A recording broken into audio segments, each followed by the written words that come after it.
Hey, Kirby, what you doing, Kirby? What you doing there? Hey, Kirby, what you doing, Kirby? What you doing there?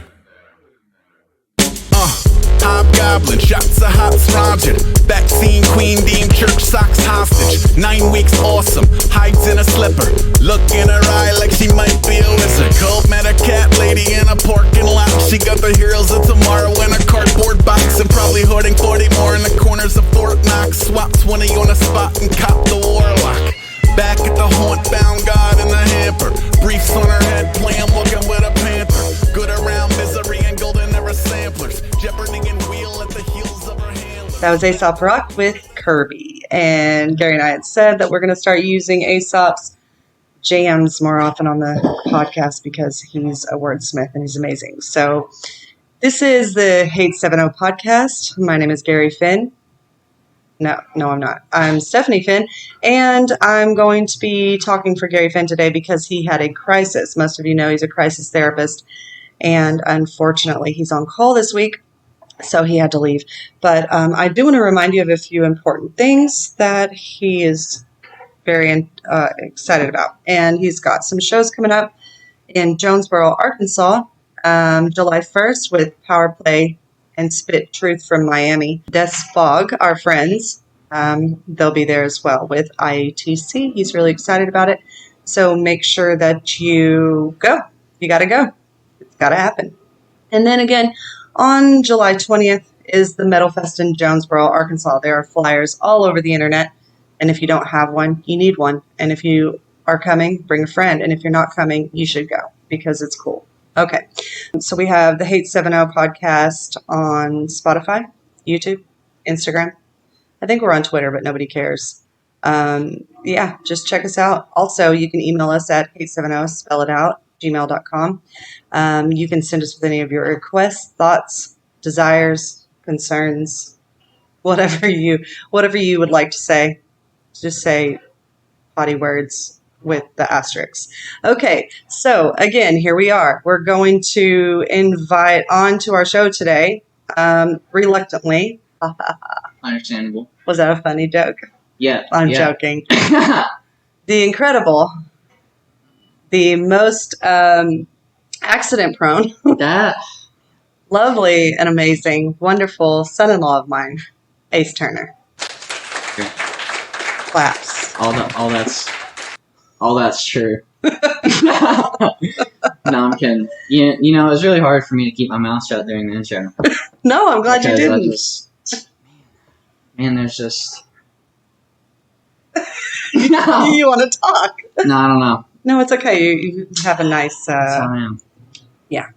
You know, whenever you're doing the podcast, Gary and I have noticed something. When you're doing a podcast, you can't ever think of words. Like, basic words. I was trying to think of a word for, like, what you do to kind of increase the value of the intro because I was screwing it up so bad. Okay.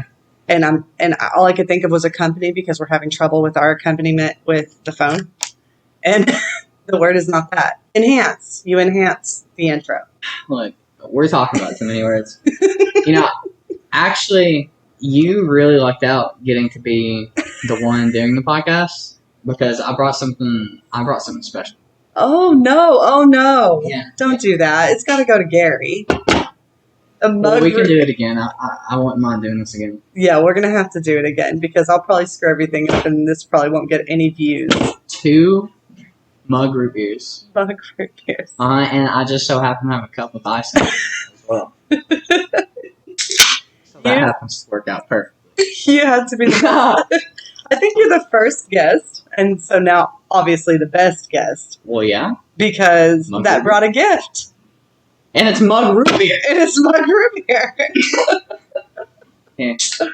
Hey guys, listen up. If you want to one up Ace Turner, you're going to have to bring some gifts. No, I'm joking. But you can't because I brought mug root beer. Yeah, and it won't be better. So, okay, here we go. Let's take a drink. Oh, yeah.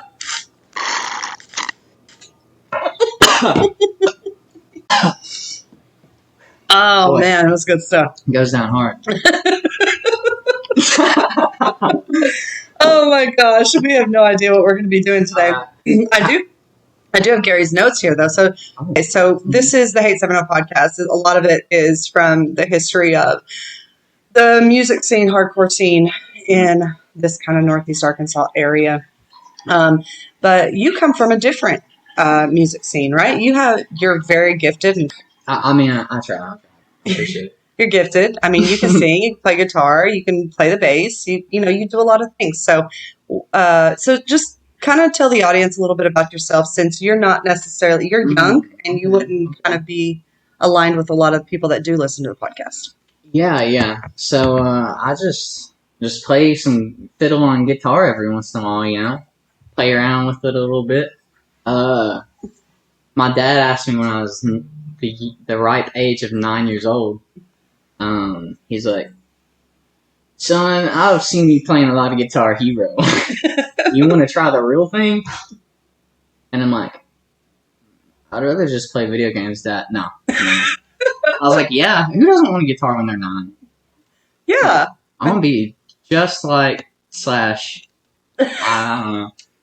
What kind of music did you grow up on? I know your dad's isn't he really into music? Yeah, my dad and my mom, big Linkin Park, probably early 2000s rock kind of. Okay. Deal, Hey, there's something wrong with that. That's no, not at all. What I grew up on. Too, Chili Peppers, all that kind of stuff. That's what comes to my mind first when I think about what I listened to when I was younger. Yeah, and what's funny is because Gary was born and grew up in New York, and I was born in Phoenix and grew up in New Mexico a little bit, and so we're talking about two totally different areas, opposite ends of the spectrum of cultural society that we grew up in, and Gary kind of had his own life as a child. He did things that most kids didn't have the opportunity to do. His mother trusted him completely, and he would run around and look for records of old school stuff he had never, nobody had ever heard of. And he would just buy those records or tapes or whatever, and he would listen to them, and he'd just fall in love with this music. And some of it was really old, and some of it was oh my gosh, it's really loud and screamy or whatever. And for me, it was the radio. The radio, we did have record players, but it was old school stuff my parents listened to. And then oh man, what is it called? I'm never going to remember it because I'm on a podcast. Cassette. Not a cassette. Oh, wait a minute. I'm asking someone who's 23. No, yeah, I was going to say the evolution of music, It's Gary's records, your radio, and I don't know, I had CDs. I guess that counts. But I'm, Spotify, technology generation. Before cassettes, though. It was before cassettes. Cartridge. It was a cartridge thing. Yeah, what's it called? Yeah. 8-track. Is that what it is? 8-track. Is it 8? 8? I don't know, dude. Does it matter? Just say it fast. Okay, but anyway. Oh, yeah, the 8-track. So, yeah, okay. You're just talking about the 8-track. So you grew up in that early 90s kind of what they would call kind of radio rock stuff. I'll say late 90s. Late 90s. Yeah, I was early 90s when I was really getting, probably early 90s when I was really getting into music. Yeah. Kind of always. That's the time. Yeah. Well, I mean, in my opinion, it's early 2000s. That's the time. I don't know. Some of the best stuff, I don't know, you got I don't know, I feel like the real punk. I mean, me saying this, 23, I feel like the real punk came out in the early 2000s. Yeah, it kind of cracks me up right now.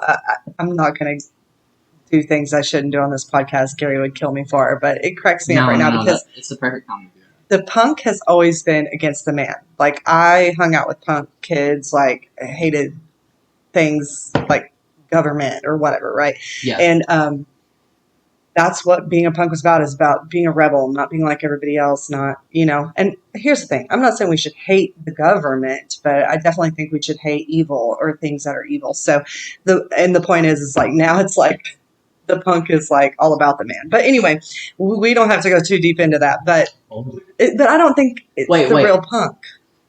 Oh man. Do you see what I'm saying? I'm saying I think it's kind of like that facade of. Oh, like a YouTube backing track punk. You just look up punk instrumental and some lyrics over it. Yeah. No, yeah, I feel you. Yeah. I mean, that's not genuine. Yeah. Exactly. Okay. All right. So, hey, are you making any music right now? Are you doing anything? Like, what's going on with your life right now? I'm just trying to make it, man. Trying to It's make just an accident prone. It's just an accident prone thing. Well, you know that's my next question since we're not talking about you making music. Well, So tell me the story about what happened with your eyeball. Gosh, let me start out first by saying, you see my wrist? Yes. Yeah. Why is it bruised? Oh, blood. Did they have to draw blood? Bruised because of blood. That's true. Brilliant. No. There's a yellow jacket at my front door. No. And I was like, I gotta kill this dude. No, dude. Yeah, I was thinking about just, catching him with some chopsticks and putting him in a jar and telepathically communicating with him. But instead I decided to take the ramen out of a box that I had on the ground, and then I slammed the ramen box into the side of the house, and you know how the side of the house, like points, like how just how houses are designed. I popped my blood vein whenever I was smacking them up. Oh my gosh. Ace. And was this post or pre eyeball jamming? I mean pre. Post or pre. Man, I always have to like, when I hear post and pre, I have to be like, think really hard. Which one comes first? Okay. All right. So so tell me the story, because I've heard from Malika what happened, but I would really like to hear from the man, the one and only, that it happened to. The corneal abrasion. Okay, let's hear it. The corneal abrasion happened in the early hours of Tuesday morning. Now, I get up in the morning and I help Leica get ready for work. Usually I'm up for like 15, 30 minutes. 7 o'clock, 7:30, 7:40, something like that. I don't know. But she left. And during these times, I usually don't wear my glasses. I walk around, like... how you are in the morning when you're not a morning person. But I don't wear my glasses in the mornings, and so after Leica left, Rue brought me her rope. Rue's my dog, and I was playing some real good tug of war with her, and I was winning. And she recognized that, so she let go of the rope, and I came back and I jabbed myself in my eye with my thumb, and it tore some of my cornea. And I was in excruciating pain. And so I was like, man, I need to lay down. So I lay down, and you know how REM works when you're sleeping? Mm-hmm. It stands for rapid eye movement. Mugger beer. Yeah, I'm sorry. Moving away from the mic did not help at all. That burp came through loud and clear. Good. It's supposed to. The mug root beer will definitely do that. But man, all right. So I forget ADD. stuff so fast. No. So REM. Yeah. Oh yeah. So I guess that I should have thought about that, and I woke up and I was like, wow, this hurts even more. And so then I called my mom. She took me to urgent care. Then they referred me to an eye doctor in Jonesboro. Great eye doctor, Dr. Lawrence. Shout out. Shout out to Dr. Lawrence. But now she gave me some ointment and stuff. And, let me explain to you how horrible the pain is, okay? I'm not trying to foster pity for myself, right? But take care of your eyes, because whenever you scratch your cornea, your sinuses go haywire. They go crazy.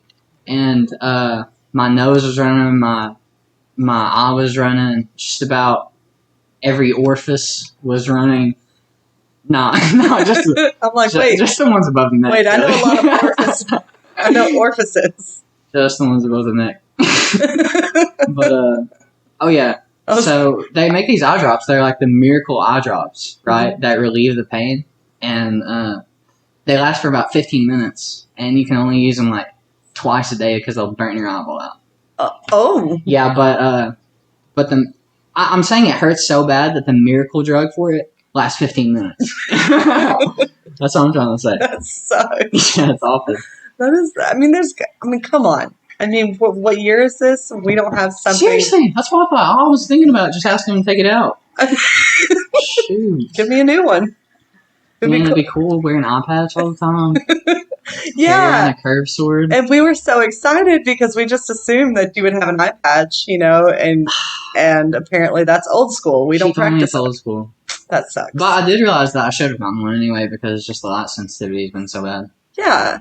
When you have an injury to your eye, I mean, an eye patch is not a bad idea. But I do understand that there could be some hindrance in the healing process if you're not actually blinking as much as you should be. Because, I mean, that's how your eyes wash themselves, which is why whenever you do all this eye wash training stuff, it's all about making your eye tear up whenever you get something in your eye or you poke your eye or whatever. You got to make it tear. Yeah, just letting it do its thing. The natural healing process. So I do understand, but yeah, maybe just like put a watch rag over your face or something when you're laying down. Yeah, no, I totally, I get it. My body's, when you get something in your eye, gotta let your eye wash out, let your body do its thing.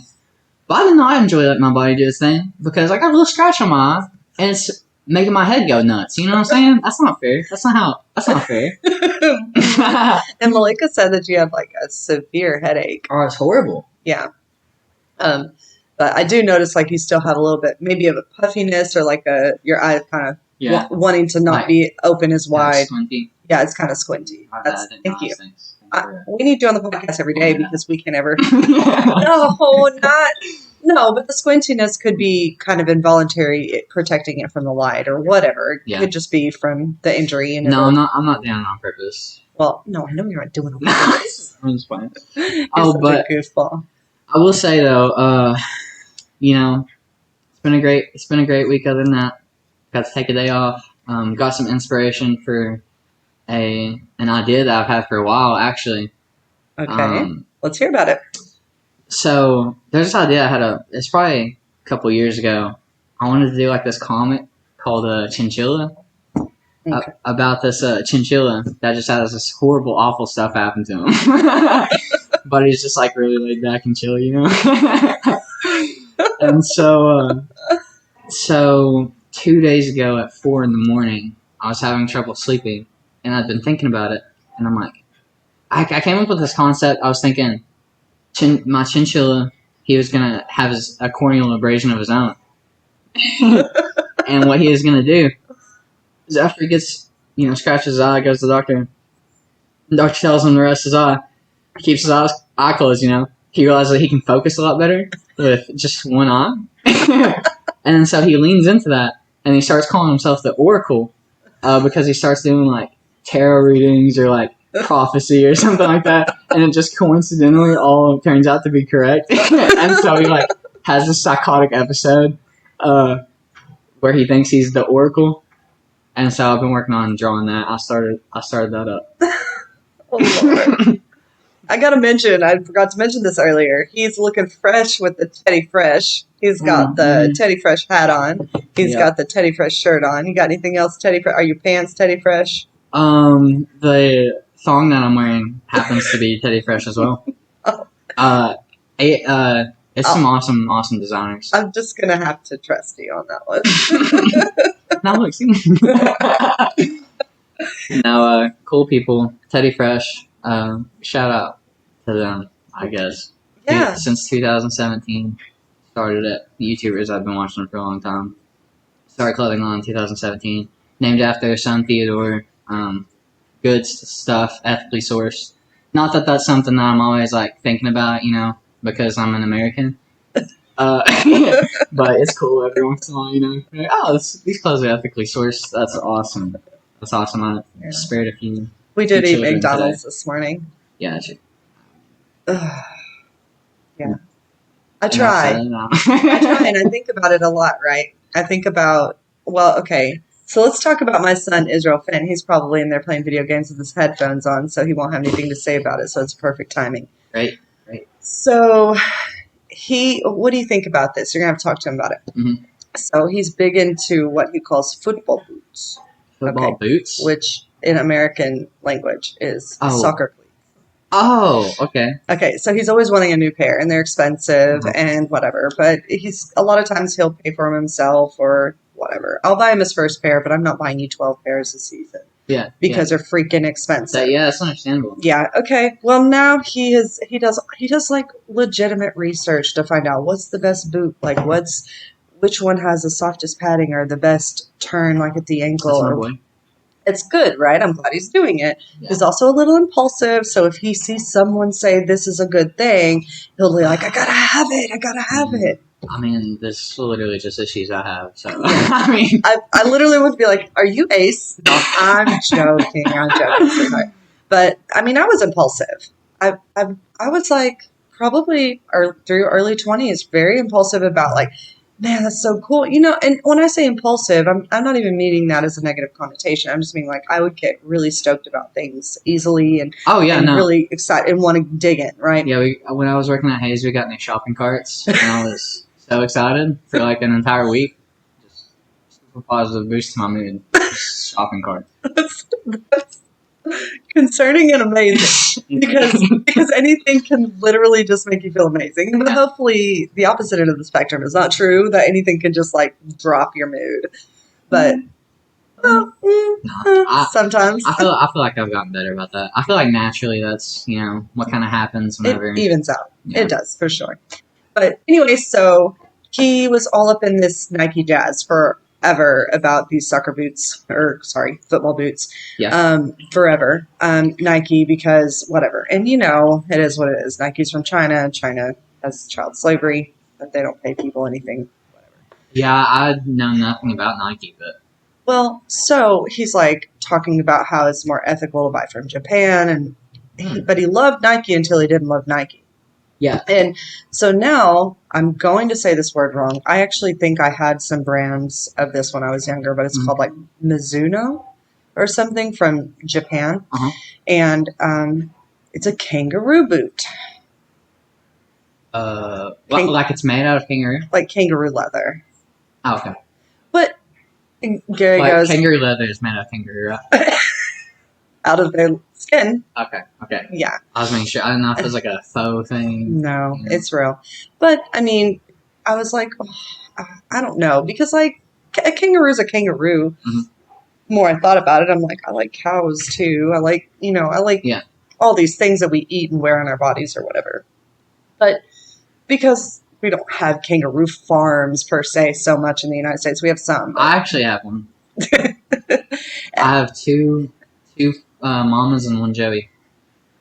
In your backyard? Shed.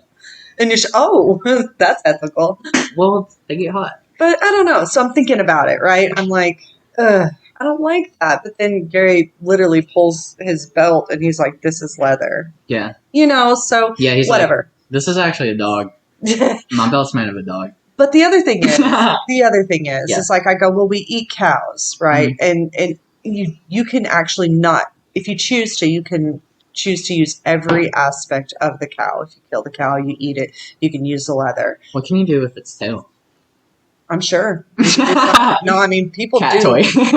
There are a lot of people who will not waste one part of the animal because, and I think that's important if you're. There's some stuff you can do. Yeah. Bone meal. Well, and then they actually can use the bones. You can actually make things out of the bones, like not just weapons, but I'm saying you can use like tools and stuff. Yeah. But so anyway, it's something that was a little bit concerning to me, and I said, well, let's research, let's find out what they do with like the meat and stuff of the kangaroo. Are they literally just killing them, skinning them, making boots out of them and selling them for $200? You know, so if you think about it, but if you think about it, kangaroos have pouches anyway. So if you just get 2 kangaroos, slide a foot in each. Are you talking? Slide up. Oh, I'm getting it now. Okay, I'm getting it now. Just picture it. It took a minute, but I got it. That's actually pretty funny. But okay, so anyway, that's my little rant for the day about, you know, I'm okay with, I mean, we eat meat. We used to be vegan, but we eat meat. But my thing is like, there is a place in my heart for the importance of ethical treatment of animals, like the way that the Americans have like 1 million chickens in a tiny area and don't allow them to move and cage them, and their feet get all broken up and and they get diseases, so you have to inject them with a million things in order to keep them from getting sick and spreading it to people. And you know, Yeah. it's just sad. It's really sad, and I honestly wish I was better at my choices in life.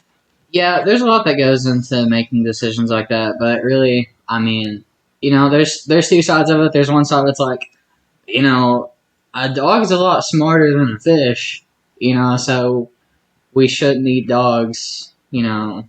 Fish don't have feelings according to Nirvana, is it? Pigs are a lot smarter than dogs. Yeah, really? Is that true? Well, okay, see, I'm saying, okay, look. I think it's up to the individual person whether or not they're cool with it. Yeah. But then, you know, some people do say, you know, they have more feelings or something. I don't know. I think dogs are the best thing ever created. Yeah, I wouldn't need a dog. In human history. I wouldn't need a dog. I don't know. You probably have and didn't realize it. Gosh. No, I wouldn't. I definitely wouldn't eat a dog just because, like, I get the American man's best friend. Like, I can't imagine that. Well, okay, I actually don't know. Let's talk about. I don't know because it's like, yeah, exactly. It's like cultural context, like what kind of animals do you even got around you? You know, I don't know. Like ferrets, man. I'm just thinking, like, would I eat a ferret? Honestly, if I'm hungry, my kids are hungry, and we're like, you know, the world's coming to an end, and there's no food at the grocery stores. I'm eating you, Coda. I love you, though. You might, yeah. I might actually, like... I'd start with Jumbie, though. I would start with Jumbie. He'd feed us for 12 weeks. Dude, yeah, that's what I'm saying. Okay. I'm probably going to have to edit all this out. I don't know. Gary will have to listen to it, and then we'll see. But, okay. Anyway, so... We completed the story about your cornea abrasion. Mm-hmm. Okay. And you being accident prone. Very. That's not even the tip of the iceberg, really. Oh no! It's just every day. When did your accident prone self start? Like when did the? Well, I was in upward basketball whenever I was like 7 years old. Oh no! I remember my MO was just tripping. What's MO? Modus modus op. Okay, I thought it would like something in basketball. Yeah, the modus opt. Oh my gosh. No, yeah, you're right. The modus op. Why can't I just tripped a lot. It happened then, and then you know I've had like 3 car accidents within. I almost had a car accident last night. It was insane. I was going through a light in Jonesboro, classic Jonesboro. All 3 of my accidents have been in Jonesboro.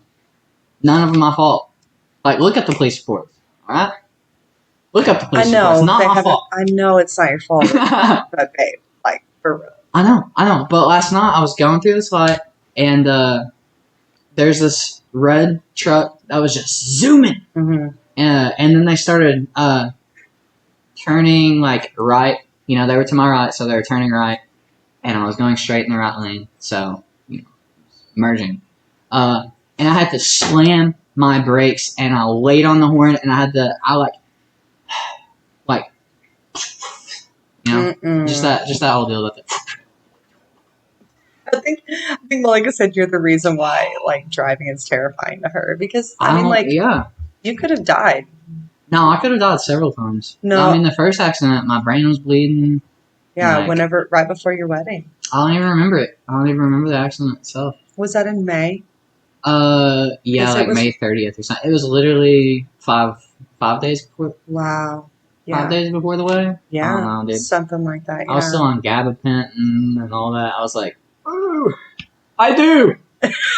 No. And here we are. No, I didn't take gabapentin that day. So I just got to be in excruciating pain on my wedding, but no. Yeah, that was tough. No, I don't think it. I think that was fine. Hold on, I've got this. It's modus operandi. That's what I said. I could not remember the operandi part. I'm like, operandus,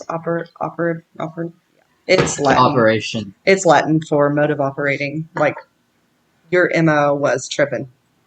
Yes. Tripping on your My feet. mode of operation is... No, stop.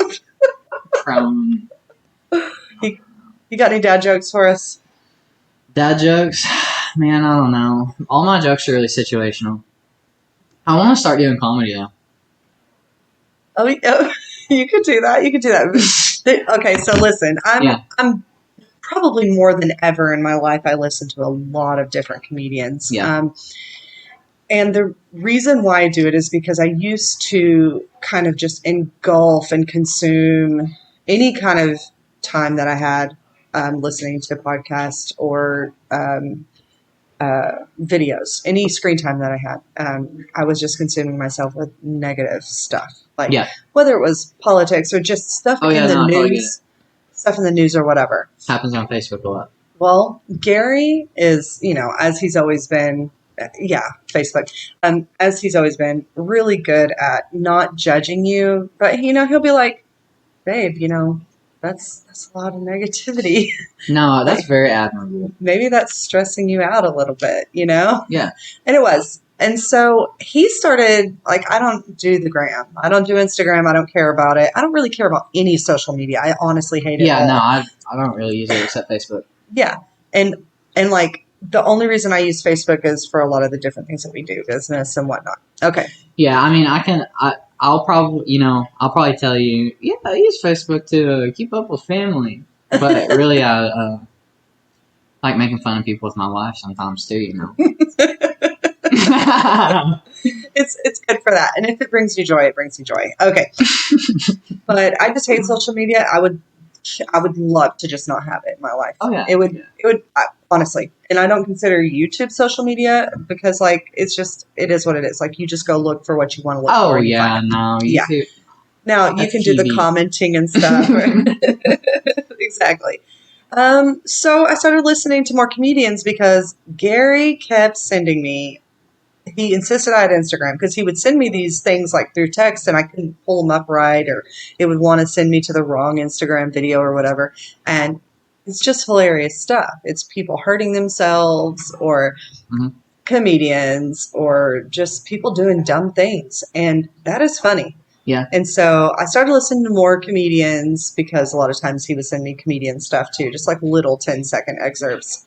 And you just find some incredibly gifted people at the word game and facial expressions and and timing. Yeah. Yeah. So I mean, I think facial expression. I think I'm sure you've seen Shane Gillis' stuff.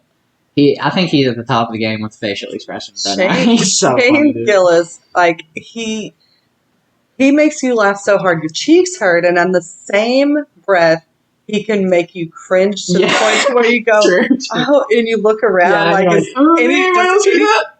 anybody know that I just watched that? Yeah, I'm watching this in my house. Sometimes, I'll be listening to a comedian and I get so engulfed in it that I don't realize that I have neighbors and I'm listening to it outside of my little sunroom. And they're looking over the fence no, we gotta move now.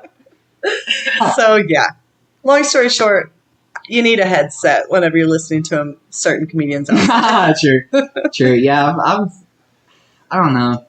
It just, I go through phases where I enjoy stuff, but I mean, with comedy, it's usually different avenues. I always enjoy stuff that's funny. I mean, everybody always enjoys stuff that's funny, but I just really adore comedy and the different avenues that it has. Stand up. My favorite thing with stand up, if I were to do a stand up kind of thing, I love crowd work. I love watching people do impromptu crowd work. There's this one guy that I've been watching a lot. His name's Jeff Arcuri, and he does the best crowd work I've ever seen. He's super he's really nice and I don't know. He's nice and charming, But what's his name again? His name's Jeff Arcuri. I probably recognize his face. Arcuri. But he's a nice guy. He does good crowd work. I don't think I've ever seen him. I think he's relatively small. Well, I mean, that's great. I like to find those guys. Yeah, me too. Yeah, no, I'm gonna have to check him out because I just assumed I didn't know his name, but I knew his face. But no, I haven't seen him. I screenshotted it, so I'd have him. Yeah, I mean, Facebook Reels and stuff. Facebook Reels is where I watch a lot of the comedy that, like, stand up and stuff anyway. Yeah. Because they're just clips of, like, good jokes, you know? Yeah. And I really admire the way jokes are structured. And, you know, I don't know. I'm always noticing, like, oh, people thought that was funny because he said this earlier and he connected it to something else and he's referencing the first thing. You know, like, just like, oh, that's why people are laughing at that because it was planned specifically that way. You know? Yeah. I like noticing how they do that, and I'm hoping by noticing how they do that, you know, I can integrate that into my future plans. I don't know. Yeah, they kind of wrap it back around without seeming like that's what they're doing. That's a pretty common thing that I've seen a lot of. Hold on just a minute. Do. What happened, baby? Is there a snake out there? No, worse. What is a snake? Lock the door. What is it?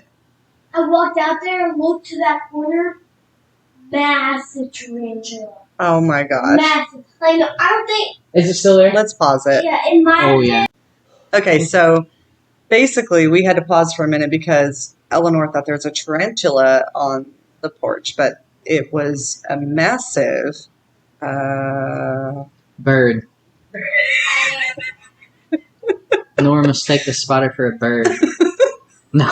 I could not think of the name of the spider. Wolf spider. Wolf spider. A big old wolf spider. It was probably the biggest one I've ever seen in Arkansas. That was probably the biggest one I've seen. Yeah, I grew up with tarantulas and love them. They're awesome. Like, you just pick them up or whatever, and of course they have some venom in them or whatever. But I usually harvest that. You harvest the venom Keep it around. just in case. Well, it actually makes for a really good special ingredient, like brownies, stuff like that. Oh, nice. Yeah. Sounds like maybe it would be like a hallucinogen. You're on something. You're the best. Okay, so you want to be a comedian when you grow up? Maybe try it out a couple times. I don't know if I'm going to grow up, but I don't know. Really with the chinchilla thing that I was talking about earlier, I really want it to be an animation. Okay. So I think where I would fit in well is like writing for shows or something. Ooh. I feel like I could write some pretty good Material, yeah. thoughts. Yeah, okay. All right, I could see you doing that.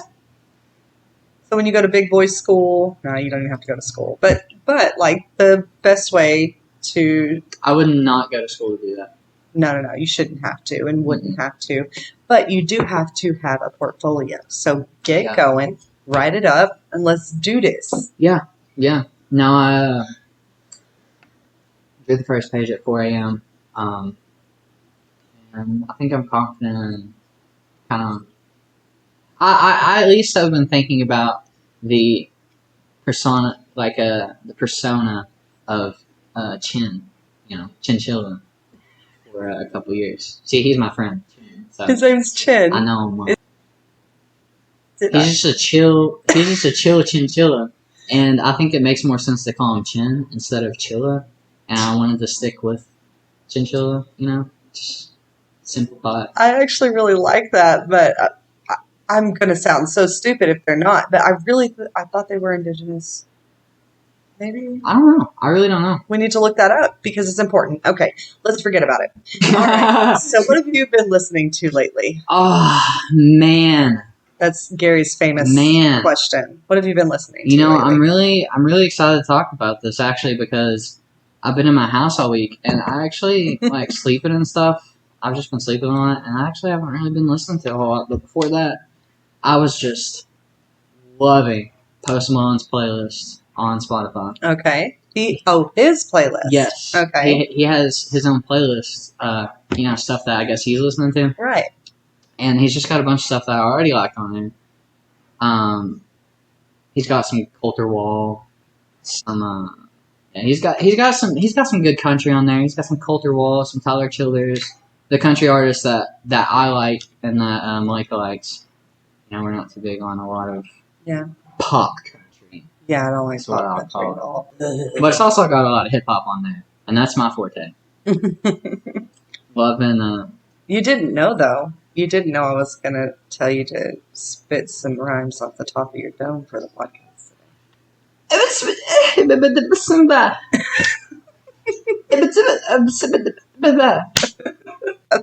so good. No. No, I'm playing. No, but I've really been enjoying the Kendrick and Drake beef, as has everyone else that are I'm just, fans. I gotta tell you, I am so glad I have no idea what you're talking about. No, you're not. That means I'm living my life. No, because it's awesome. No. It's awesome, dude. When you say beef between Kendrick and Drake, Mhm. I know the names. Mhm. Couldn't point their faces out in a crowd. Well, those are two of like. Did you hear the Kill Tony joke about the Kendrick and Drake beef with Kim Kardashian? It's not appropriate. Do not look it up, but it's hilarious. That sounds familiar. I will run across it later because you told me not to look it but up. don't. So. It's bad. Okay. Yeah, I'll run across it later. No, but I mean those two guys, I mean more so probably, maybe considered a millennial, some of the greatest rappers, for the millennials, but I mean I'm saying like right now, What's the beef over? Dude. I mean, let's talk about it. If we're going to talk about the beef, pretty let's talk dumb. about what the beef is over. I mean, it's pretty dumb. I mean, here's the thing. One of my top fives I'm going to talk about today. In the song, they talk about. There's a line that says, "Condescending suburban kids growing up to be rap journalists, writing urban myths about who they think is the best urban kid and who the best is and who's all in it, and what the real hip hop is and who all's in it." Something like that. Yeah. And so I feel like a lot of time, there are some things, especially with hip hop, that I just don't, I just feel like it's not my part to really, comment on it and talk about it. But with the Kendrick and Drake stuff, basically, Drake's done a lot of very controversial, gross, not great stuff. Oh, that's. You know what you reminded me of when you said. I mean, if we had a video podcast right now, you guys would understand this. Mm-hmm. But the way you said it, the cadence, the shoulder, and then the facial expression was on point. You looked exactly like the guy from Ninjas and Butterflies. Ninjas are butterflies? Ninjas are butterflies. And it was funny. He's a comedian, by the way. Guys, that was fun. What I just did was funny. Yeah, it was so funny. Okay. Just because you're listening and you can't see, what I did was so funny. It was absolutely funny. He was like, he'll say things like, "I don't know." Oh, yeah. Like super like whoa, over the top. Yeah. And of course, nobody can see my face or my arms or my facial expression. But anyway, the point is we'll have a video podcast soon because it'll be more interesting and fun. But quick rundown for people who don't know about the Kendrick Drake beef. Basically, it goes way back. There's too much to really explain. Drake's beefed with a bunch of different people: Pusha T, Rick Ross. Like those are the the near ones. Like Rick Ross was like 2017 or something. It's like, but forgot where I was going. Yeah. The rundown of the beef. Yeah. So I'm just gonna start at a song called "First Person Shooter." Drake featuring J. Cole, Jermaine Cole. He's a good guy. He's a rapper, pretty popular. They made the song. J. Cole had a bar in there. It was like talking about him, Drake, and Kendrick. They're the big three. Like they started a league. Like they're the big three. Mm-hmm. But Kendrick, there's a song that came out later. Metro Boomin, Future, and Kendrick. Kendrick has a verse on it. He says, "Screw the big three, just Big Me." Oh, right? No. Yeah. Well. That's listen though. He says that because he had a fall off with Drake a while back, and I think the whole premise is like those two are talking about how they're we're the big three, but y'all don't have anything to do with me. Mm, You know what I mean? yeah. So that's why he's like, it's me. It's just me. You know? You felt left out. Yeah, he felt left out, dude. Okay, I'm starting to dig it. Yeah, exactly. I like the little guy. And oh, it's really fun. You have no idea. But anyway, Kendrick just absolutely blows Drake out of the water. Like, content's way better. Like, just the cleverness, the wordplay, the context. It's just all way better. Yeah. Okay. Right. But, you look on Spotify, Kendrick's number 10. Yeah. Drake's number 6. Drake's pop. Yeah. Drake makes pop music. You know what I'm saying? Yeah. I can't stand I can't stand that. Oh, no. You know what I mean? You're like, oh, this music's so much better. Yeah. And it happens all the time. Oh, yeah. Some of the best musicians will never be heard. Yeah. Definitely. But, I don't know. Kendrick's just blown him out of the water. Really just exposed him. He says one of his lines is, "My middle name's extortion." And it's just, oh no, it's pretty true. But I've just been enjoying that. We've got some really good songs out of it. I ain't gonna lie. So, probably younger than you when all of the beef was going on between all the gangster rappers or whatever. And I was so deep and indulged and understood every aspect of who hated who and who was You're talking about Tupac, Biggie? Oh my gosh, yes, the Biggie Tupac. Snoop Dogg got involved at one point. I think there's a lot of dead people at one point. There's just a lot. But yeah, it was like this obsession, and that's pop culture, right? It's kind of what you're following and everything you're getting into. But, it's about not getting too into it and too caught up in it. But you know what's funny about that is that might be the only reason I started listening to rap music. So it kind of makes you wonder. Yeah? Because there's puppeteers pulling those strings to make sure attention definitely. gets going in the right direction. Definitely. So. Yeah, there's a beef with Nicki Minaj and Megan Thee Stallion. You heard about all that? Yes. That was so short-lived, but it was interesting, and there were some good songs that came out of that, too. That's what I like about the beef, the songs that come out of it. And also, along the same lines, real quick, that's what I like about hip-hop, too, because hip-hop is very reflective. Hip-hop, the state of the culture, and you can hear the state of the culture by what they say in their songs. Yeah. Yeah. I feel like hip hop's really reflective of the culture of hip hop. Whereas sometimes I don't know what I'm saying. No, honestly. You absolutely know what you're saying. Right? Because what are they doing? They're talking about what's going on, right, around them. And a lot of these artists do come out of urban areas, so they're very in tune with the truth of what's going on in the world. Yeah.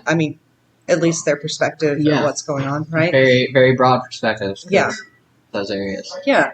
And I do think, I think of people from back in the day, and I wish I could remember all their names, but I know Common, I used to be really enticed with him because he's a nice, smooth kind of, he's a rapper, but he's hip hop, smooth.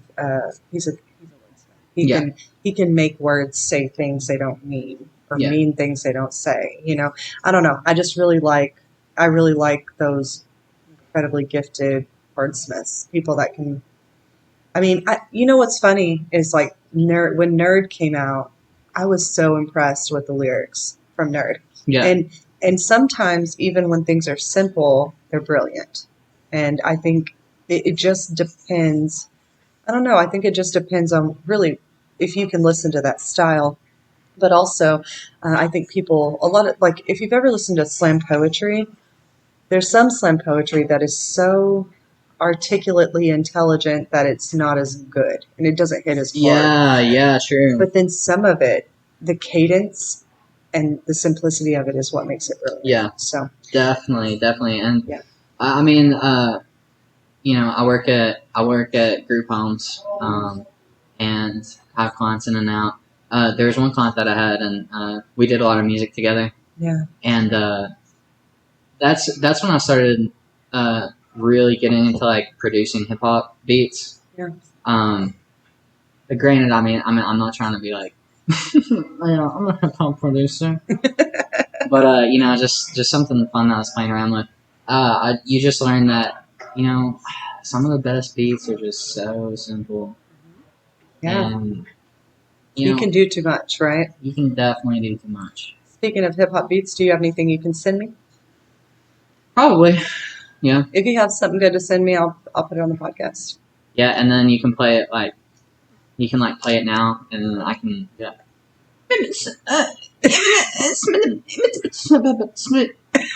and then I'm rapping over a beat. But the thing is what makes what you just did so funny is what I can see, and then the sound with what I see. That's what I'm saying. Yeah, we just have to establish with the audience that just imagine the funniest expressions you can. Just know that we're funny. Okay, so all right. I don't want you to run out of time because I know you got. Oh no! What time are you supposed to be places today? No, it was 11. No, Jonesboro noon. No. We have time. For some reason in my brain, I was like, oh my gosh, he has to be there at 11, but you have to leave-ish around 11-ish. I got those backwards. But okay, so we're going to move on to the next segment of...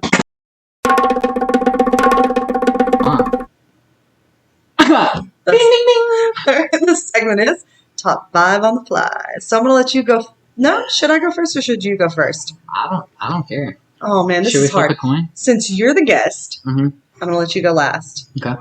Your first one will be last. Your last will be... Wait, that's the Bible My scripture. number one will be the last song. Yeah? Wait, what? What did you say? Nothing? Okay, so, all right, we're going to start over. Hold on, I got to catch Okay, so I'll be first because... That'll be my number 5. So you'll go second, which means you'll go last for your number 1. Gotcha. Those are words that made more sense. Okay. Yeah. All right. This is a problem because I was not supposed to do this podcast today because Gary is the podcaster. I am just the producer, editor, and all things administrative work and all the things. No, it's not a problem. Let me tell you why, okay? Me, Keep talking while I look for a song. How I do things, why I am so funny. Yeah. Just because I don't. And I just wing it 24/7. Okay. Wing it 24/7. That's where success comes from. Yeah. Listen to it. Do it. Really? Okay. All right, guys. So my number 5 is going to be... All right. So I like to listen to stuff for my kids. So that means if I find out what they're listening to, I'm like, okay, that's all right. It's not maybe the greatest message, but it's not telling them to go do drugs. It's not a negative message, something crazy. If it's just something upbeat and makes them feel good and want to work out and stuff like that, I'm cool with it. So, something that Eleanor used to listen to a lot was Dance Monkey. Yes. Yes. And so I've listened to that quite a bit lately, but the reason why is because I did not know the name of this person, or is it a band? Because they don't use her name. They call her Tones and I. Yeah. Tones and I. So I'm assuming her band is Tones and then her. Ah, yeah. That makes sense. I like that. I don't know, but I want to know. Yeah. So we're going to have to figure that out. But, I've been listening to Dance Monkey. I actually do like the message behind it. I like that it says a whole lot about the Taylor Swifts of the world. Obviously, she's not talking about Taylor Swift. But I'm saying, you just start pulling those strings. As long as you're giving them money and you're making them famous, they'll do whatever you tell them to do. Okay. So you're telling me you're not a Swiftie? I'm not a Swiftie. I'm not a lot of pop music. And she's not country. I mean, obviously. But she wasn't. Even before she was pop country. I'm not a big fan. Okay. I'm not a big fan. Well, have you ever heard Love Story? I don't like when people think they're smarter than they are. Oh, yeah? Well, have you ever heard Love Story? Oh, her song Love Story? Yes. Love Story is the slamming door one. Is that the second one? There are songs. Yeah. I like those old ones that when she was a little girl and she was innocent. Fair enough. She released a new one called Fortnite with Post Malone, and I think it needed a little bit more Post Malone. Fortnite? Yeah. Are you serious? No, straight up. But it's not spelled like the game. It's oh, really? It means, the Fortnite. 2 weeks. Yeah. Okay. No, listen. Speaking of Dance Monkey's a Fortnite email. I don't hate the... Yes. I don't hate people, right? But I hate bad ideas. Like, I hate... No, I'm actually just joking around with you. I forgot to make that clear. No, I'm totally with it. I mean... It's just... listen to her sing. Yeah. You know, like, with these music things that we have, like, all of this music equipment, I could take the music off and just listen to her voice. Yeah. She cannot sing. Taylor Swift has I no singing ability. Dude, I don't know. Look. This is a music podcast, and I'm not trying to get music canceled. So I am not trying to get hyphenated music canceled. I don't even know what we're talking about right now. No, I just don't. I'm just scared. You know. Why are you scared? It's the end. Listen, I literally listen to it. Like, I don't know what it is. Like, there are some songs that Eleanor really likes, and they're good ones, and I'm cool with that. Like, I'm just gonna start sending her Taylor Swift songs, and she's just gonna start listening to Taylor Swift. I'll punch you. No, I mean, like, I don't hate everything that she's done. I think there's some very catchy old school things that are super fun. And the truth is I just don't listen to her new stuff. Now, I definitely will check out. I didn't know she did something with Post Malone, so I'll check it out. It's bad. What would you say? Okay, sell me. Is there anything new that she's done that I would like? That you would like? I don't know. I mean, like, stuff... Let me see here. Because, like, if there's something that I would like, I'm all about it. You know, I like stuff that I guess it's a very mom thing of me to say, but I want to be able to listen to it around my kids for the most part. Yeah. Especially if it's something like Taylor Swift, where I know Eleanor might like it. Mm-hmm. So, you know, it's like, I don't want some nasty message about, I don't know. No, I get it. You know, I'm looking over her newest album. I don't really know many of those. So you're not a big fan either. No, I'm not. Canceled. I'm not a big old fan, but I love her. I love her too. Fair enough. She's a great songwriter. Don't get me wrong. Dude, yeah, she pumps out those things like crazy. She can write songs. She can play the guitar. I don't know how good she is at the guitar. She's probably just adequate. And that's fine. You don't have to be an incredible guitarist to be really good at the craft, like the music writing and all of that. No, yeah. I feel like me and Taylor might be on the same level guitar. Okay. Know? Okay. I feel like I could write. I mean, I've written songs. Yeah. You know, with just acoustic guitar, some chords. You know, that's what she does. Gotcha. I mean, and that's fine. Like, I'm not crapping on that. I'm not saying she's a no talent. Like, she should be a no talent nobody. That's not what I'm saying. I'm saying she can't sing. She has a horrible voice. Yeah, look. I'll check it out. I'll listen to some raw vocals. She doesn't even sing. If you listen, like, it's not like compare her voice to people you consider a vocalist. She is not a vocalist. She's like speaky talking, like with a sweet little voice. Yeah, I just realized I can agree and disagree with anything as long as like I don't say anything. What? Just non-verbally. She's as good as any other average person. Do what? So she's as good as any other average person. Yeah, she's very average, but not in the other aspects of music. But her voice is terrible. Hey, I respect it. You don't have to. It's cool. All right, so top 5 on the fly. We're never going to get to this. It's okay. It's okay. It's all right. Here we go. So top 5 on the fly. What is my number 5? I said my number 5 was... Dance Monkey. Dance Monkey. I like it. Okay. It's fun. It's dancey. You can have fun to it. Then you can do this. And then I can do the Fortnite dance. All right, Ace, what's your number 5? My number 5... And why? Started off, you know, mainly it's my number 5 because I couldn't remember what my original number 5 was, and I thought it was a good idea to talk about Linkin Park. Okay. So we're going with Crawling, just because I don't know. I was looking through them and like I really like that song. That's a good one. Okay. You know, and just looking back, imagining me and my parents, during that time of my life, at that old 2005 Durango or something. I don't know. Old 2005 Durango with a MP3 player that had a aux on the side, and you plug it into the aux port in the car. Yeah. And actually, I think before that we had one that it just tunes to the station or something. I don't know. I might just be making stuff up, but just listen. No, I had those. Yeah. I can hear "Welcome to the Jungle" right now too. Welcome Welcome to the jungle. That song's playing in my head, thinking about those times. All I can hear is Kirby. Hey, Kirby. What you do, Kirby? That's all I can hear because that's what we started with. Yeah, it's a good. I mean, it's a good song to have stuck in your head. It's so good. No, but Linkin Park holds a dear place in my heart. And then, actually, in like 2020, I think it was, there's this band that Chester Bennington was in before Linkin Park called Grey Days. Wasn't it a hardcore band? Am I wrong? It was along the same lines as Linkin Park. Really, like it was pretty similar.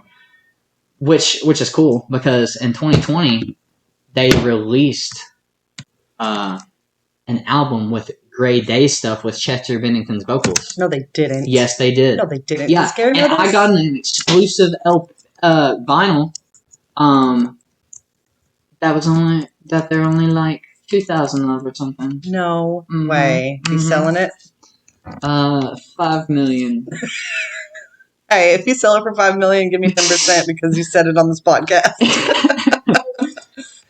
Have you ever just, these flies are mating on the podcast? Oh my gosh, that is a very inappropriate time to do that. This is rated E for everyone. Gosh, good thing we don't have video. Okay, well, I really like that. Crawling, Linkin Park, and then you'll have to send me that album. Oh yeah. The Grey Days. The Grey Days, got you. Very cool stuff. Is it like the European Grey or the American Grey? I think it's E. E. Yeah. You don't know, do you? You don't know which one's American? Yeah, I do. Yes, I do. I'm joking. I actually have to look that up all the time because my brain wants to. Because we're on the internet in life. I'm a rabbit trailer. No, I think they're fine. Okay. All right. Good deal. All right. All right. You don't want to know this next one. This is something. Okay. So it seems like everything that I'm going to tell you about that is going to be on my top 5. This is my number 4, by the way. Okay. Are probably things that we listen to on road trips with my kids. So it's all going to be kind of silly stuff or stuff that just really catches like our little ear, and we like to dance in the car and sing to it. Yeah. So Eleanor and Israel have taken a liking to the song that I listened to growing up on road trips. Because I was a younger sister and my brother was always the boss, and he got to decide which songs were being played in the car. Or in my head, that's the way it felt. Honestly, I really just hope it's Freebird. It's not Freebird. It's nothing you're going to like. That's the best part. The song is named or called Sold, and it's by John Michael Montgomery. Well, I went down to the Grundy County auction. That one? Yeah. And then he's like, sold to the lady in the second row. She got a ruby red lips, hair, blue eyes. Now I'm about to bid my heart. Yeah, that one. Yeah, that's those songs are the most fun, especially on road trips. Shoot. The reason we loved it as kids is because you got to see if you can do it in one breath, like John Michael Montgomery. Oh yeah, okay. Yeah, and then I'm thinking like Johnny Cash. Yeah, what song is that? I can't even think of. Oh my gosh. Let's see. All I'm hearing is Ragged Old Flag in my head. He's like naming a bunch of cities and stuff, you know? Oh man. Man, you're hurting me. You're hurting my heart. I can't even. I feel bad. I can't remember stuff. Not being able to remember a Johnny Cash song. Your brain gets wiped when you're on a podcast. He understands. His angel is sitting next to me. Shout out Johnny Cash. No? I'm shaking my head no right now. No. Unless Johnny, maybe he listens. I assume that anyone that has passed on can hear has access to that. I do. I think podcasts? So. Yeah. Spotify, YouTube. Okay. What's your number 4? Oh my gosh, we're so stupid. Number 4 is going to have to be, this one's been on my mind here lately. Very intense, very heavy. Karma by JoJo Siwa. No, I'm joking. I was like, what? Number 4, going to have to be my favorite artist, at least at this period in my life. Today. At least today. Jack Harlow. Okay. He's just he's a little young boy, you know? Little young boy. I think he's 25. But I just really relate to him. You know, there's an album that he released called Jackman. I think it was last year they released it, but I listened to it a lot, and it was just really, really conscious stuff coming from a young rapper. And, hip hop, first started listening to it. Shout out Andy, because Andy got me into hip hop with Drake. My nephew. Andy. In 2015. Definitely shout out Andy. I miss you. I love you. Yes, you love you. Come see us. But I got into hip hop because it sounds so good and it's so fun, and it's just like the best vibes, if you're just hanging around with your buddies and just bumping some, so good, that's what got me into it. But growing up, you start listening to lyrics, and I don't know. I feel like the album Jackman talked about a lot of stuff, and the song Common Ground is specifically about growing up with friends. You grow up around friends; they're your homies just because they're around you. Yeah. Basically, and some of them grow up to be not the greatest people, and you can't just be like, "He's my friend," He's my friend. I gotta stick with him through this triple homicide. You know what I mean? Triple homicide. Let's go there. It's like let's go. You gotta. I mean, even in the song, he specifically talks about like essay, stuff like that. Yeah. I gotcha. It's like you can't keep hanging around with those people. You gotta grow up.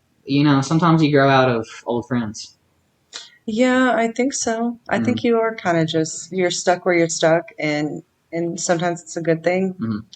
Granted, I'm not discrediting the fact that, some people are there from the beginning and they do anything for you and they make some mistakes, Oh, for sure. Of course, yeah. And I think too, people are I don't want to go on a tangent, but I could. People are very quick these days to cut people off. Yeah, definitely. They hurt your feelings, or they do something you disagree with, or they disagree with something you are passionate about, or, I think love has to go deeper than that. Yes. And I think we need to teach our kids to love deeper than that. I agree.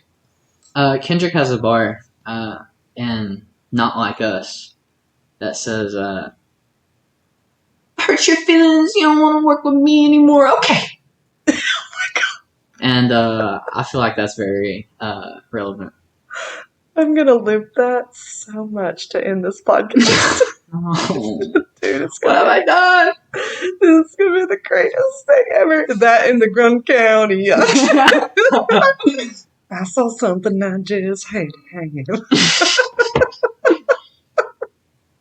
Okay, oh man, I can't even. This is hilarious. Okay. Oh my gosh. All right. So that was Common Ground, Jack Harlow, Jackman album. Check it out. Okay. Now I will reveal a little secret. Okay. Oh wait, no. I want to hear it. I like secrets. I was gonna say there were two songs on my top five from the album, but it's just two songs from Jack Harlow. No, that's okay. You can use the same band or the same person. Oh, okay, good. Yeah. I was afraid I was gonna get kicked off. I'm just going to delete this entire recording. To the end of it, you're like, seriously? Okay, well, that's over with. Okay, I'm taking it way back. Way, way back. Are you ready for this? 1920?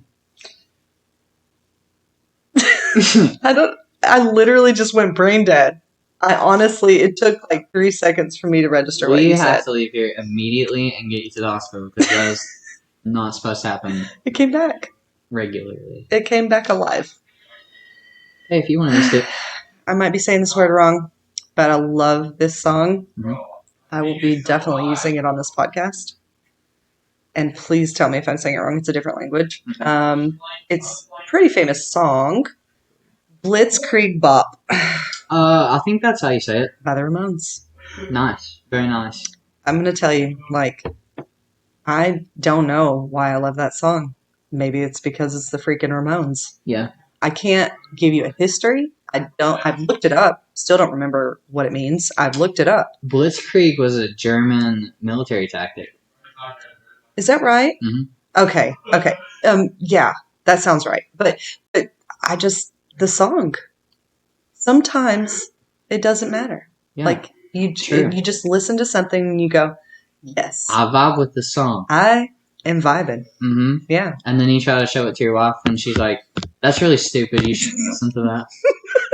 Like if you want to do this comedian TikTok thing, like just start doing the funniest stuff that you have, and then you got to just start integrating it in together and put together a set. Yeah. 30-minute Yeah, set true, or whatever. True. But 30 minutes of material, that's gut busting funny. That's a lot. So just start small.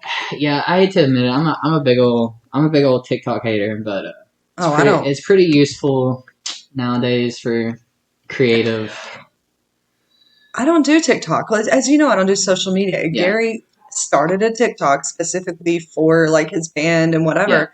But unless you're really, really trying on social media, it's such a you have to really try. Yeah, you have to be consistent. You have to be really consistent. It's like a job if you want it to get big.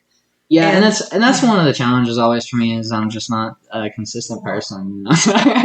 Well, but like you have a job. Yeah. You know what I mean? And yeah. Gary has a job. TikTok is not going to be something that you try to master. It's just not. Right. And a lot of people that are very successful are saying TikTok is a very good place to put your music and to get it heard. It's hard to carry out your everyday responsibilities and do things you enjoy sometimes. Yeah. And see, the podcast we love, the band he loves doing, he loves creating music. He does that. You will not find him in here watching TV usually unless he's like spending time with the kids and they want to watch a movie, right? Yeah. That's different. If everybody's just doing their own thing, Gary's creating. That's what he does. That's what he loves. Yes. Yeah. He will never be a lazy person. He's too creative. He's just got that creative mind. He's got to be doing something. Yeah. Sometimes though, I get overwhelmed with like how many ideas I have and stuff, and it results in me not doing any of it. I think I used to be that way. I think that slows down. Yeah. It does. Oh, so. For sure it does. Well, now I'm in this process of like trying to train myself discipline a little bit better. Mm-hmm. So that's why I did, I'm up at 4 o'clock in the morning and I'm like, I'm just going to draw this because I've been needing to for 2 years. Yeah. Just that kind of stuff. I think forcing yourself to do small projects is a really good way to get. I was too far away from the mic. Forcing yourself to do small projects is a really good way to feel like you're accomplishing something and checking it off. And then you can work your way. So you discipline yourself to do these small things, and you're basically creating the muscle to do the bigger projects, right? Yeah. I mean, that's the whole opposite emotion, opposite action thing that, is in therapy is if you should be doing a thing and you're doing the opposite thing because you're in your feelings about it or you just don't feel like doing it, then you force yourself to do the thing that you don't want to do because it's literally training your brain to do those things. Boy, isn't that the single hardest thing ever? It's so funny. It's the most simple thing that you can do to retrain your brain. It's even to tighten this up, pull it. It's like 30 feet long. I've been playing with it the entire podcast. I know, but you're like trying to put your head back and you couldn't because you tightened it up so much. You're just like, I can't move my head. But yeah, it's the most simple thing that you can do. It's easy. Anybody can do it. Mm-hmm. But it's one of the hardest things people have to do because you've trained your brain to consider your feelings first. Mm-hmm. Not you. I mean, generally, yeah. People. Yeah. Right? Yeah. We train ourselves to care more about our feelings than what we just have to do. Yeah, it's a lot easier to do things that you feel like doing. Yeah. I mean, it's hilarious, right? But the truth is like that's where failure happens. Mm-hmm. And failure, whatever. Failure at learning a song, failure in a band, or failure at working out. Or like one of Gary's friends from work has told him something that really resonated with him. And, he's a therapist. He's a crisis therapist. So he knows these things. But sometimes a person says it in such a way that it just hits and sticks. Yeah. And he said, Gary, he's talking about working out because Gary he'll be consistent and it'll kind of be more inconsistent. He'll go and he'll be like, and it's harder when you're busier, and he's busier on his crisis week. So he really doesn't get his workouts in. Yeah. And Eric said, Gary, I probably should have said his name, but he said, this is the way Gary said it to me. Basically this, he goes, you get up and you go to work This is just what you do. You have to. Mhm. You got to have a job. You got to have money, finances, take care of your family, whatever. You get up, you go to work because you got to do it. Yeah. He goes, this is just what we do now. We That's get up. the discipline. Yeah. You get up, you work out, you go to work. Or you take a shower, you go to work. Like, this is just what we do now. He said, if you can learn to tell yourself, this is just what we do. This is what I'm supposed to do, and I'm just going to get up and do it. It doesn't matter how I feel. It doesn't matter if I'm tired. It doesn't. None of that matters. It really isn't relevant. Yeah. If you have to feed your family, you have to go to work. Right. If you want to be healthy, you have to work out. But that's when you want to change a negative reaction to emotion, you have to react to it positively. Yeah. By doing the opposite action. You have to do this. You got to smile at it.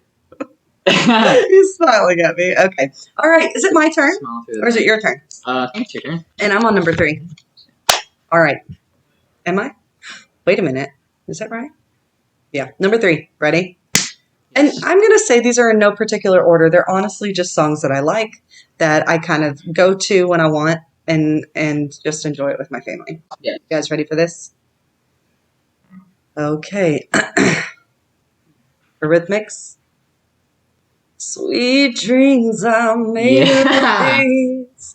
Who am I to disagree? Okay, sorry. Love that song, Sweet Dreams. Love it. But I changed it. The cheese remix. Maybe? I'll Just have to look it definitely up. look it up. I will. Cheese. Sweet cheese? Is it about cheese? Spice up your life. Sorry, that's not it. Okay. Actually, I want to change that one. I'm joking. Sweet Dreams by the Eurythmics. I do want to, because classic. I'm going to miss out on a really important one. I think you mean that it's by Marilyn Manson, though. Oh, does he do it? Is he the one? Wait, is it that? I think it's Marilyn Manson. I think he did. I think he redid it. Yeah. That's the version I'm more familiar with. My dad likes it. Oh, me. Okay. Sweet Dreams by the Eurythmics. And what's your number 3, buddy old pal, and why? My number 3 is Uneasy Hearts Weigh the Most by Dance Gavin Dance. Okay, I can't hate. Somebody that a good old boy named Josh put me on a long time ago. Good old boy named Josh and good old guy named Jeremy. Jay. I don't know. Bunch of people that were listening to it around me. Just been listening to him for a long time. Went to a show, actually, and their lead singer at the time, Killian Pearson, he was... And so there's another band there named Idola, that has a lead singer named Andrew Wells. And Dance fans love him because he does a lot of features with them. Okay. The best features, might I add. But this night, since Killian was out and his band was there, he took Killian's place and he sang all the Dance Gavin Dance songs. Oh, and it was way better. Oh, no. Way better. Oh, no. Yeah. They replaced him. They actually kicked Killian out recently. Oh, recently. my gosh. Yeah. I just made that up. That sucks. Yeah, I know. Well, actually, I mean, I'm indifferent about it. You just like the music. You didn't care about the guy.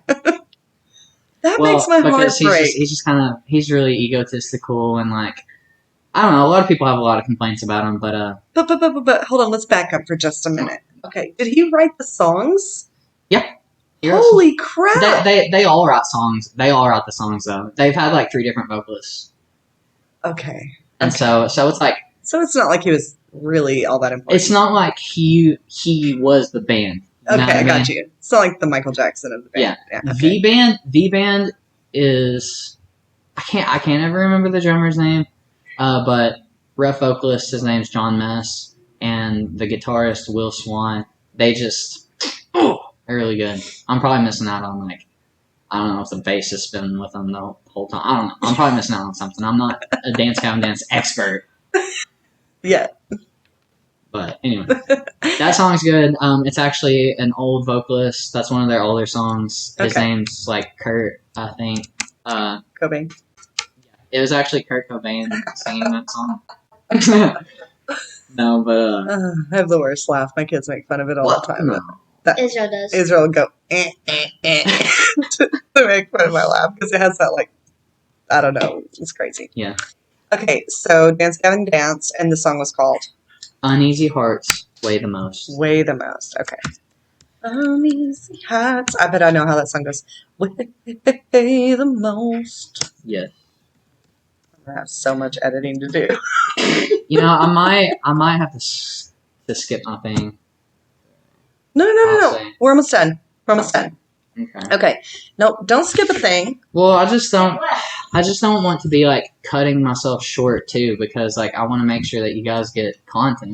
You know what I mean? Listen, honey, we are literally. This is the end of the podcast when we do the top 5 on the fly, Mhm. and then I do the tagline for Gary because Gary's still not here. So it won't take much longer. Honestly, I think he'll be able to make it on time. Okay, so my number 2 is going to be Sweet Caroline by Neil Diamond. Love it. Listen to it with my kids all the time. It is our family song, and Classic.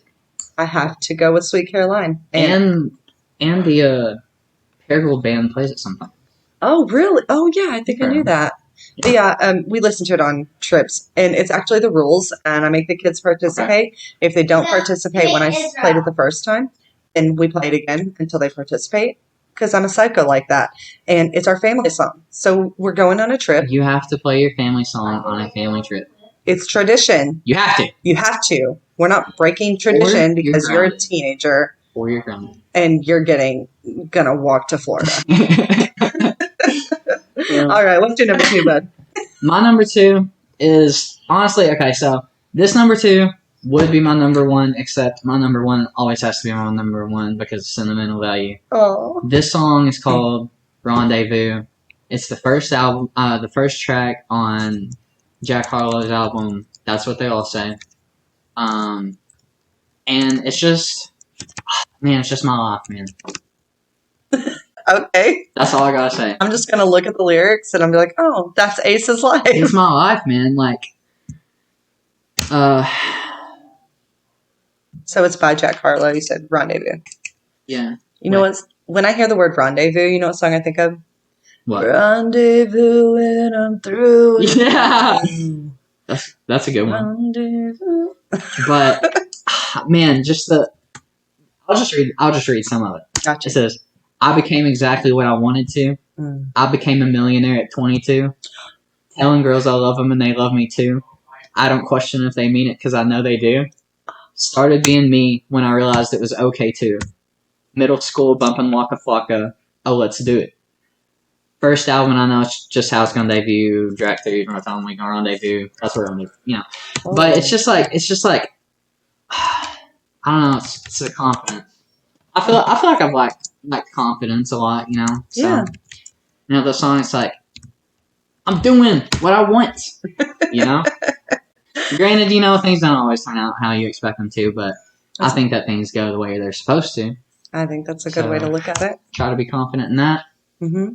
I'm becoming exactly what I want to. That's right. Amen. I'm in for that one.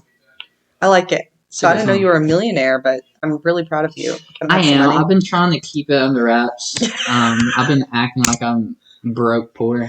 I've actually been acting like that for years now, just to really send it. My whole life.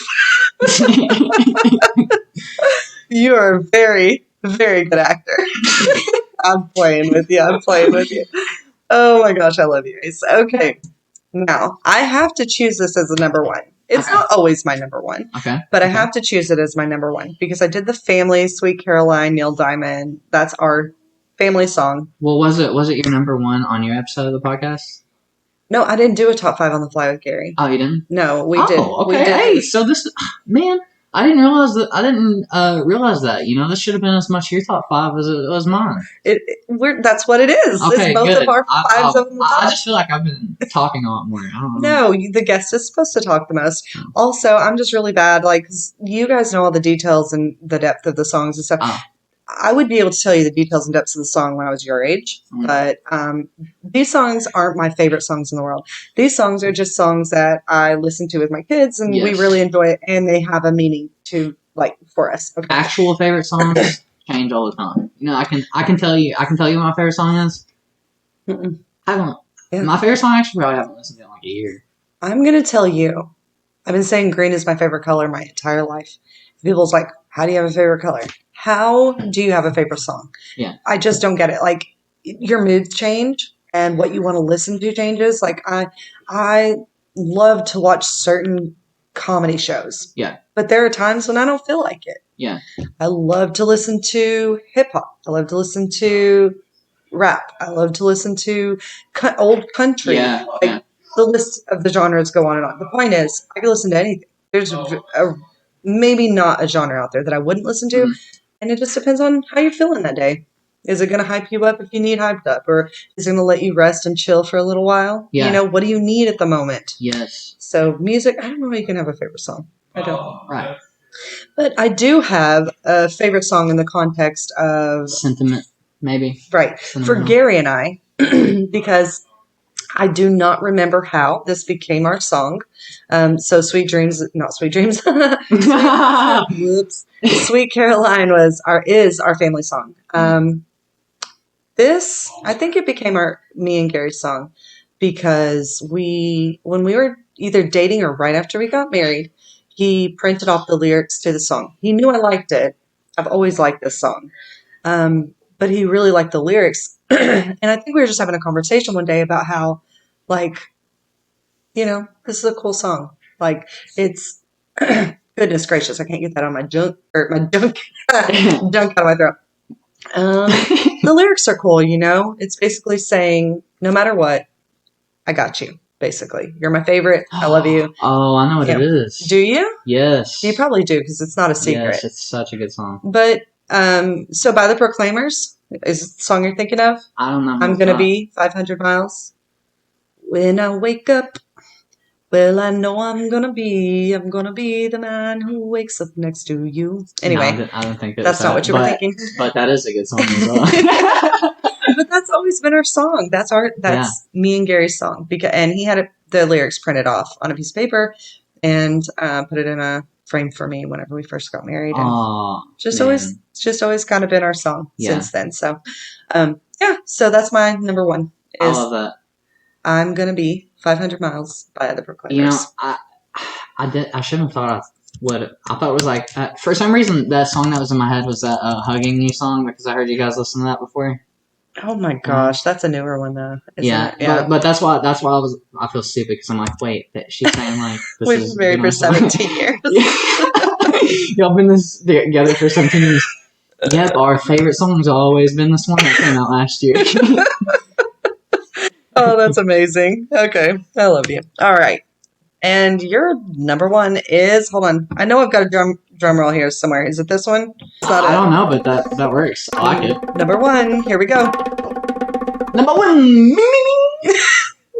Number one is a very sentimental song called "Starter Riot" by Banners.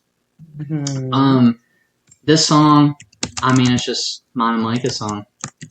Like, it always has been, you know, ever since it came out last year. And it always has been for 5 years. It came out last year. Okay. Now, well, 5 or 6 years makes sense for us, you know. No, but that is about how long it's been out. But it's just talking about, you know, just burning down towns, wreaking havoc, destroying everything, just in the name of love, you know. Oh, it's like the lightest song ever, but it's like a Bonnie and Clyde situation. If your world falls apart, I'd start a riot. Oh, see, you know I'm liking it already. So it's like, you know, if you got bad stuff going on, burn it down. That's over. I'm burning the whole city down. I don't think they heard you popping your knuckles, but that was very impressive. Yeah, I've been working on it. I didn't hear it in the mic. Oh well. You just add a knuckle popping sound. It's like, wow, that was perfect actually. All right. Very important song to me. I need you to get serious for a minute. It's almost 11:30 a.m. of Central Time in the United States of America. And I mean, I love you, Ace. I mean, I love you too. But I got a thing I gotta do. Okay, me too. Thanks. Thanks. Bye. Also, bye. Also, but I want the last word. Bye. hurt your feelings. You don't want to work with me anymore. Okay. Hey, Kirby, what you doing, Kirby? What you doing now? Hey, Kirby, what you doing, Kirby? Why'd you eat that leaf? Yo, yo, yo, homie don't fetch, only woke to stretch under a thought bubble rich with bowls of goldfish. Skittish in a company of stranger danger, otherwise chase drawstrings, tails and lasers in a steel cage match with a maze of cables. Brazen, game face based on a Azazel, oversized ears up, puke in the meow mix, shred a pair of earbuds,